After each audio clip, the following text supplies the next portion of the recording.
We are Double Helix Review. I'm Janice McCoy, and this is Jonah Kim. And today we're reviewing Station 11 by Emily St. John Mandel. Right, so let's give you a summary. So Station 11 tells a post-apocalyptic tale of life before and after a pandemic, which decimates the human population. The novel centers on a Hollywood actor and his friends, family, and cast members as the world falls apart. His first wife's graphic novel, whose title gives us the title of this book, also features in interesting ways that are evocative but never clearly spelled out, and it leaves it up to the readers to find the thematic links between them.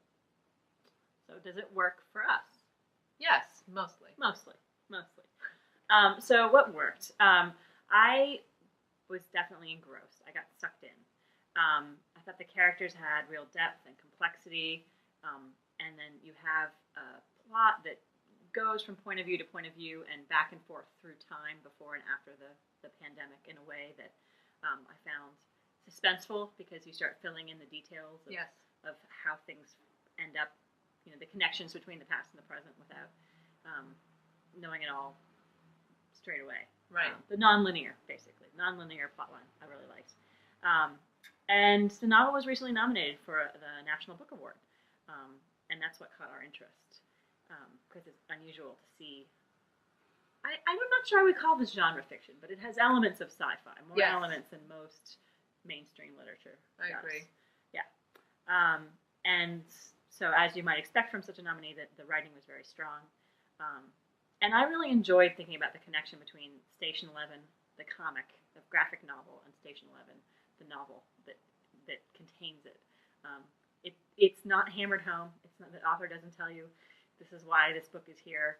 She just puts it in there, and I think there are some really interesting connections that you have to make for yourself, and I always appreciate that.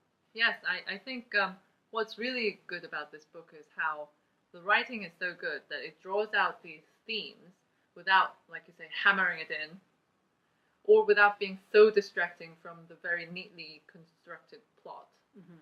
And the themes are very interesting. It's things like, what is civilization? What does it mean to be civilized? Yes. Is survival enough, especially after such a devastating pandemic? Yeah. Also, what really made me happy was how quickly I got immersed in the story. Yes.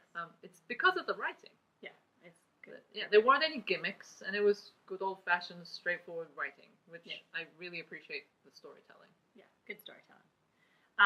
So what didn't work? Well, honestly, I wouldn't have picked up the novel at all to begin with without the nomination. Just because I've been reading a lot of pandemic stories recently, Girl with All the Gifts and Parasite, notably. But this one, even though it is about pandemics, it has its own twist to offer. And in a way, it's not really about the pandemic.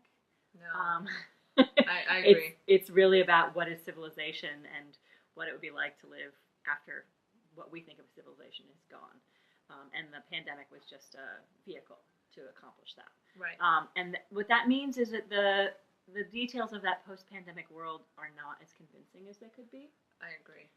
Things like how you get food. It seems too easy in the book. It's not as much of a struggle as I would have thought it would be. How would you stay warm without electricity in the Lake Michigan area? It seems like that's not really a problem for them. I mean, it's sort of a problem, but not in a way that could be a whole novel in itself, like how to survive in Lake Michigan without electricity or infrastructure. And I think it's because the author's not really that interested in those aspects. No. So what's it like to live without infrastructure, without electricity, all these things. She's more interested in the characters. Yeah. I mean, I think this book works very well as a character study. Yeah. I agree, as a pandemic novel, I don't think it really works. World War Z, for example, covered things like the geopolitical fallout of a pandemic.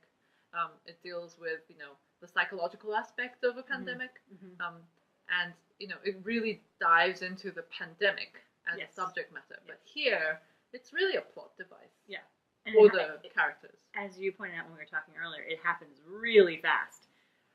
If you want the step-by-step degradation of civilization in the face it's not happening. It's not happening here. The first half of Stephen King's The Stand, for example, does in probably, I don't know how many pages, like 1,000 pages, what this does in just a few.